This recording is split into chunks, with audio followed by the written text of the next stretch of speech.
Hey, what's happening, YouTube? How's it going, everybody? Thank you for tuning in to another episode of Aquaporn with me, Steve. Bringing you episode number 4, video number 4 of my Garage Days Revisited breeder tank upgrade. Today we're going to be talking about my water changing system. A lot of subscribers out there asked me for a closer look at this. Don't really need to upgrade it. The only thing I'm going to be doing is removing a MaxiJet pump and replacing that with a really large Airstone. But besides that, it's in the place I wanted and it's working well. Now, a lot of you on the marine side of the hobby are going to recognize this. This is a common do-it-yourself project that reefers do. It is, I think they call them mixing stations. Essentially, it's just a big drum or a big can that'll hold your RODI water. Now, I needed RODI water not only for my Apistos and fish that I need to keep at a lower pH, but I also have a saltwater tank, as a lot of you know, inside where I need RODI water for auto top off and mixing my salt. So let's get to it. I'm doing a terrible job of keeping these videos 4 minutes long, so let's jump on in and take a closer look. So basically I already had the barrel and I was like, this is what I'm going to do. Now I put it up off the ground by about 3.5 feet or so. That serves two reasons. A, it's a tight space, so I wanted storage and I wanted space underneath, but also the pump. Pumping all the water up to the ceiling to get it to do what I wanted it to do was going to be difficult. So the head height of the pump would have had to have been, 8 feet plus, so I raised it up. So now the head height to the ceiling is only from where the pump's sitting on the bottom is only about 4.5 feet, and the small pump I bought can handle that easily. So these things, basically you just tap into your RODI unit, tap it into the barrel, put a float valve on it, it fills up, and then you add yourself a little spigot on the bottom, and it's as easy as that. Nothing much to these. We'll go up top and I'll show you the inside. Here's a shot of the float valve.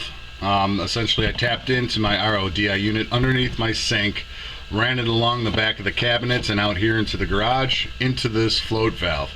So when the bucket is full, the valve cuts off and it stops the water from flowing in. Real simple, not much to it. So what I did, after adding my spigot down at the bottom so I can get RODI water anytime I needed, I added a pump. As you can see down at the end of the white line tubing is my pump, and it's not even a very strong pump. I almost think that it's 350 gallons per hour, might be 500, but like I said, head height was the most important thing to me, not gallons per hour, and that was a nice pump and it fit what I needed. So it comes up this, so I turn on the pump, comes up the line into the manifold I built into the ceiling.